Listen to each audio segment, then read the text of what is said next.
मनुष्य के पास सब कुछ होते हुए भी वह दुखी और परेशान क्यों होता है? कहने का तात्पर्य यह है कि मनुष्य के पास संसार के वो सारे सामग्री रख दिए जाए भरपूर मात्रा में जिसकी उसे जरूरत है, लेकिन तब भी मनुष्य अशांत, दुखी, परेशान रहता है। क्या कारण है?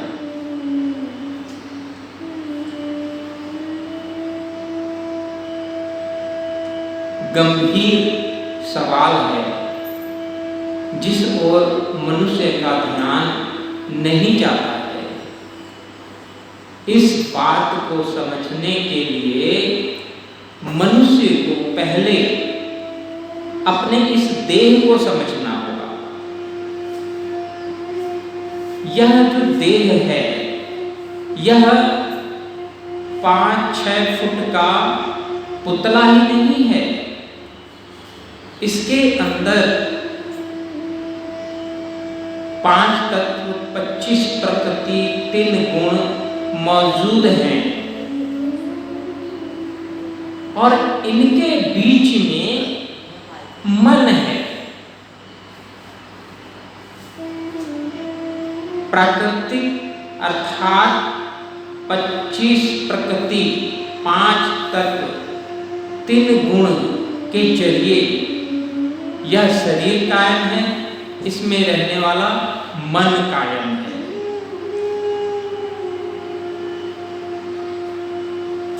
इसी मन को समझने की जरूरत है। कैसे समझें? इस देह को चलाने वाला शक्ति या पावर क्या है? कौन चलाता है इस देह को? इस देह का कंट्रोलर कौन है? इस देह का कंट्रोलर मनुष्य का मन है। मन इस देह को चलाता है। इस देह की जो बागडोर है, हैंडल, ब्रेक किसके हाथ में है? मन के हाथ में। देह तो पुतला है, इसको मन जहां भी ले जाए, अपने इच्छा से जो भी करवा ले, मन ही करता रहता है।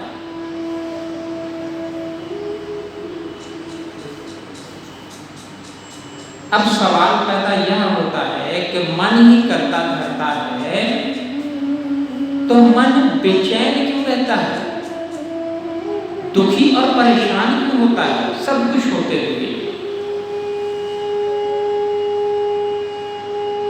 तो इसके लिए और सूक्ष्म यानी बारीक से बारीक होकर अपनी जो सोच है, विवेक है, वहां तक जाना होगा। कहां तक? जहां पर इस देह और इस मन की संरचना होती है।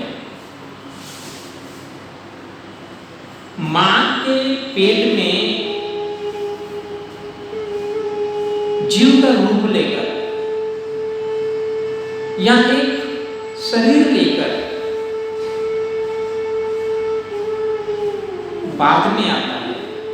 उससे पहले वह मनुष्य देह के अंदर शुक्राणु के रूप में, जिसको कोशिकाएं कहते हैं, इसके रूप में रहता है। वहां भी यह शांत नहीं रहता है, इसकी भागम भाग लगी रहती है, स्थिर कभी नहीं रहता है। न वहां स्थिर था, स्थिर रहता है, और जब यह गर्भ में आ जाता है तब भी यह स्थिर नहीं रहता है। हाँ, यह अलग बात है कि यह गर्भ में कैद जरूर हो जाता है, लेकिन इसके अंदर जो उथल पुथल है यह समाप्त नहीं होता है। लेकिन जैसे जैसे इसमें देह यानी मांस, हाड़, रक्त पैदा शुरू होने होते हैं, जब इसकी देह बढ़ता जाता है तो इसके अंदर भी वही हजारों करोड़ों शुक्राणु कोशिकाएं पैदा होने लगती हैं। तो उनके अंदर भी शांति नहीं रहती है, उनमें भी वाइब्रेशन बना रहता है। और इस प्रकार से वह जब मां के पेट से इस मृत्यु मंडल में आकर प्रकट होता है तो वो सारी इच्छाएं, वो सारी वाइब्रेशन से ही इसकी उत्पत्ति हुई है, शांति से उत्पत्ति नहीं हुई है। वाइब्रेशन, उत्तेजना के जरिए इसकी उत्पत्ति हुई है, वो इसके देह में रह भी जाता है और मन भी जो है उसके साथ में रहता है। तो मन के अंदर भी वही वाइब्रेशन, वही इच्छाएं भरी पड़ी रहती है। मन को एक जगह स्थिर होने की आदत नहीं है। जिस प्रकार यह शुक्राणु के रूप में था, कोशिकाओं के रूप में था, तब भी उसको भागम भाग लगी हुई थी। वही भागम भाग, वही भटकन, वही इच्छाएं मन के अंदर भरी पड़ी रहती है, शांत नहीं होता है।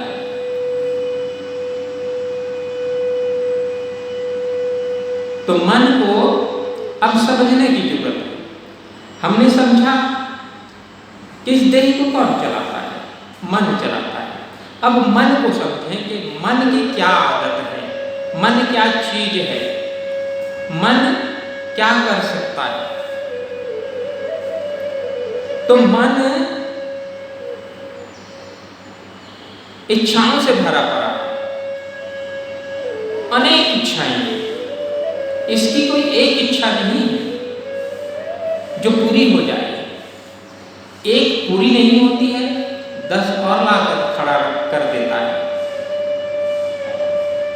एक पर यह स्थिर नहीं रहता है।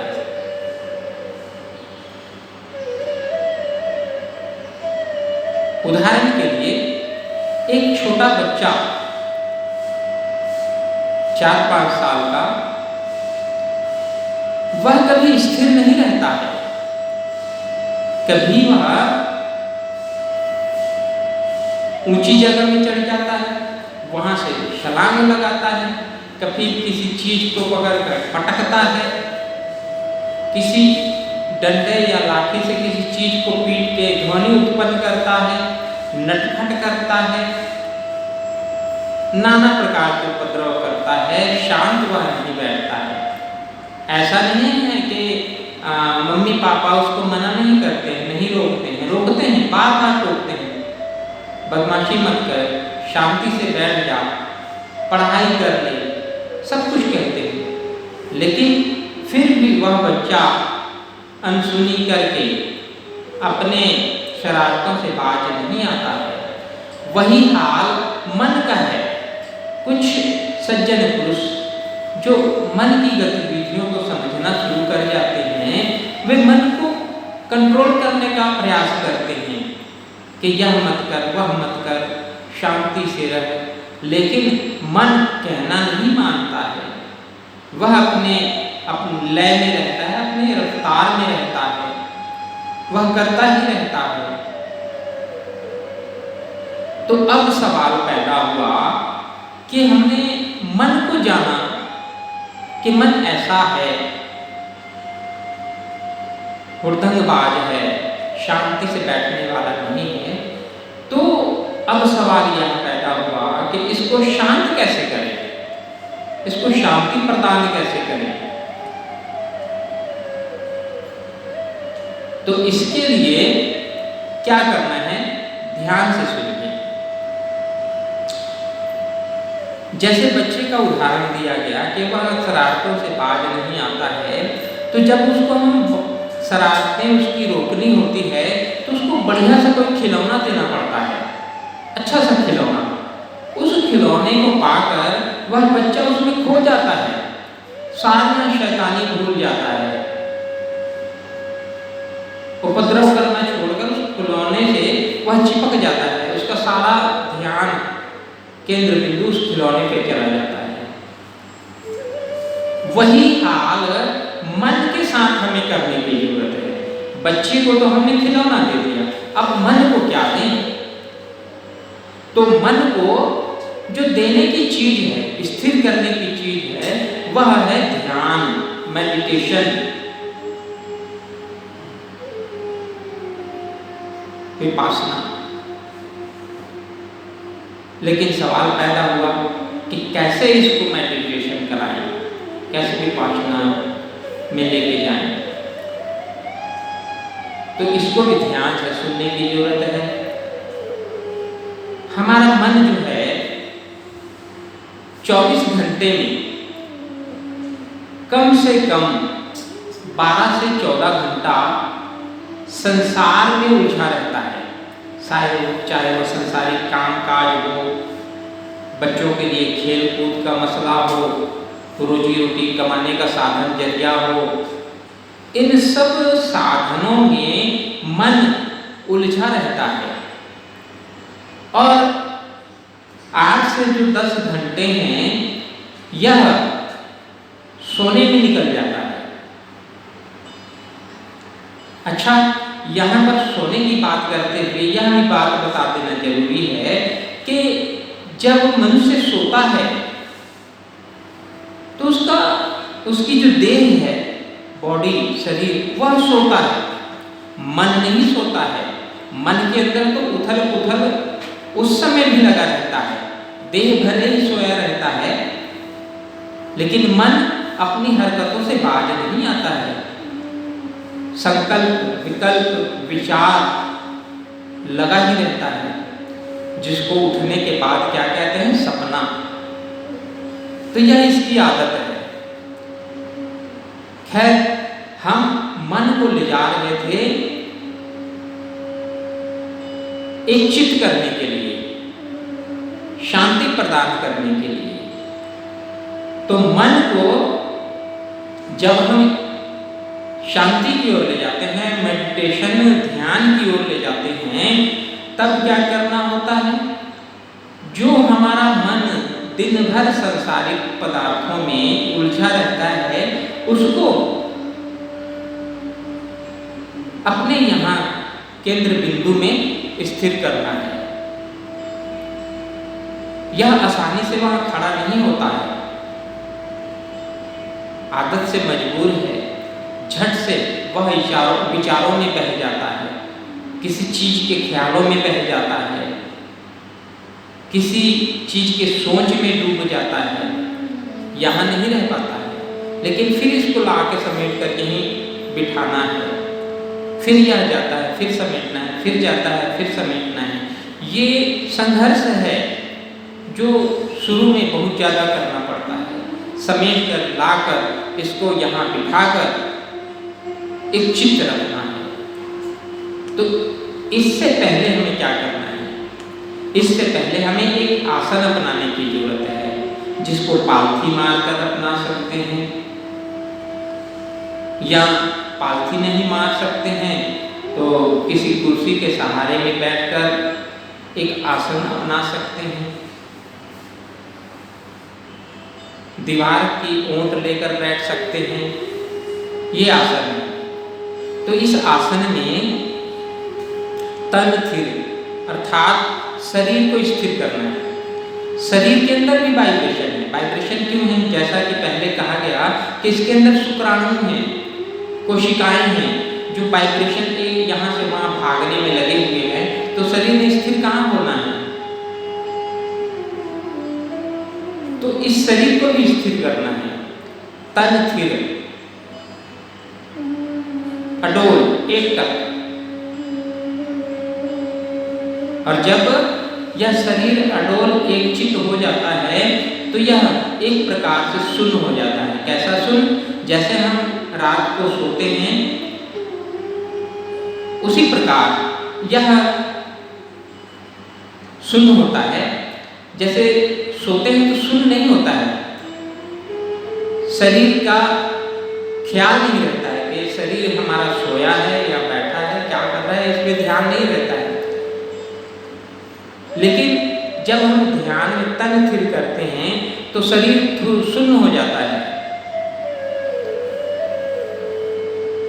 शरीर में किसी प्रकार की हलचल नहीं होती है, कहीं पर चुंडी काटने से उसका आभास नहीं होता है। तो ये तन स्थिर और मन स्थिर दोनों एक साथ होते हैं। और जब मन स्थिर हो जाता है तब जाके मन को बस में करने की ताकत मिलती है। फिर मन मनुष्य के बस में होता है। मनुष्य मन को जहाँ चाहे ले जाए, जहाँ चाहे रोक ले, खड़ा कर ले, मन को जैसा चाहे करवा ले। अभी तो मन के बस में देह है। कबीर जी ने बड़े सुंदर ढंग से समझाने का प्रयास किया था, मन के मते में चलिए, कि मन के विचारों पर मत चलो। मन के मते हैं कि इसके विचार जो हैं अनेक हैं, पल पल छिन्न छिन्न इसके विचार बदलते रहते हैं। आप इसके विचारों पे चलकर कभी सुख या शांति नहीं पाओगे। इसलिए मन के मते न चलिए, मन के मते अनेक। फिर आगे क्या कहते हैं? मन पर जो सवार है सो साधु कोई एक। जो मन के ऊपर सवार हो जाता है वह बिरला कोई साधु एक होता है। हर कोई नहीं है साधु। जो मन के ऊपर सवार हो जाता है वह साधु है, साधक है। जो मन को साध लेता है, अपने बस में कर लेता है, वह साधु है। साध सोई जो यह गढ़ चीना, अर्थात इस भेद को जो जान जाता है, मन को समझ जाता है, मन की गतिविधियों को जान जाता है, मन को साध लेता है, वही साध सोई जो सब कुछ साधे, बिन साधे सब गए बिगोई। जिसने मन को ही नहीं जाना, मन के विचारों को नहीं जाना, उसकी तृष्णाओं को नहीं जाना, वह साधक नहीं हो सकता, साधु नहीं हो सकता।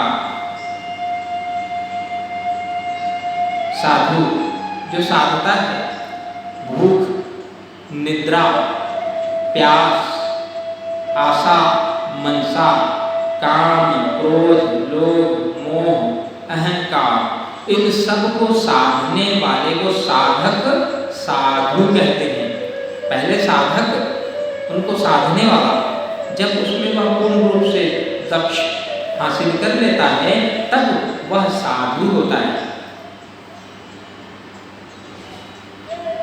जो गेरुआ वस्त्र पहन ले, सफेद वस्त्र पहन ले, कंठी माला पहन ले, अपना भेष उटपटांग टाइप का अपना ले, वह साधु नहीं है।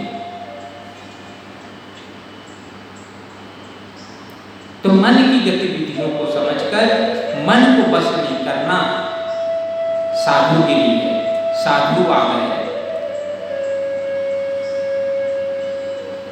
तो ऐसे महान महापुरुषों के आदर्शों को समझना चाहिए और समझकर अपना जीवन उसमें ढालना चाहिए। यही मनुष्य जीवन का उद्देश्य है। सतनाम नमो बुद्धाय।